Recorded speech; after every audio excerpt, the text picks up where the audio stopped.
The race to consolidate votes continues as frontrunners gain momentum. Less than 20 days to the fresh presidential elections, Jubilee Party members are vigorously campaigning for re-election of President Uhuru Kenyatta, whose win was nullified by the Supreme Court, and have even sponsored a bill to review electoral laws. NASA, on the other hand, organizing protests clamoring for reforms in the electoral agency IEBC, even as they oppose electoral law amendments, threatening to boycott the rerun if their demands are not met. Wao ndio wanataka kuhujumu sheria. Ile sheria wanataka kupitisha katika bunge ni kinyume ya katiba yetu. Nyinyi mko na responsibility kutetea katiba. If the government tries to overturn the constitution, the people of Kenya have got a right to rise up against that government.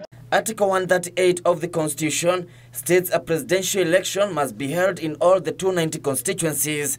Some of political commentators interpret the boycott threats being made by NASA flag bearer Raila Odinga as a possible tactic for stalling elections. In NASA stronghold, there is a possibility that massive violence might be used to stop elections in one polling station of that one constituency.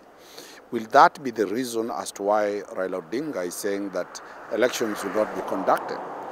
If that is the line that he wants to do, the government still controls the monopoly of violence in terms of the police, in terms of the military, in terms of all relevant security forces.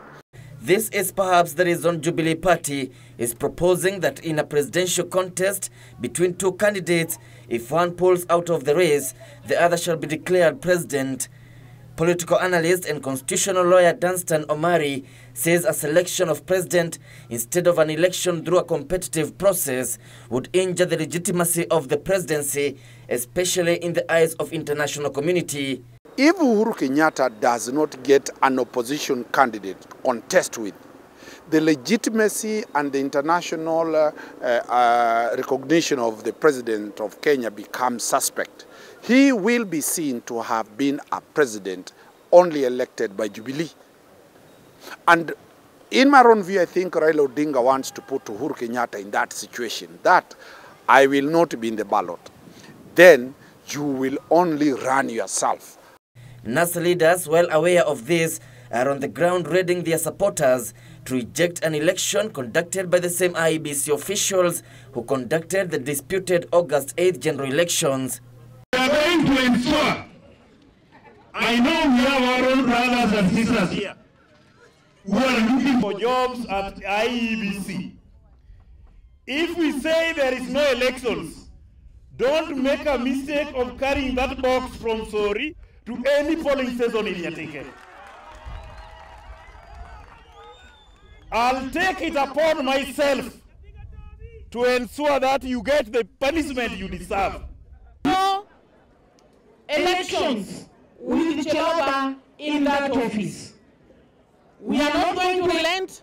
We are going to make sure it happens. But in case the rerun is held on 26th of October, as planned by the IEBC, a section of political pundits and pollsters predict a landslide win for President Uhuru Kenyatta, whose campaign has been boosted by defection of politicians who lost in NASA strongholds.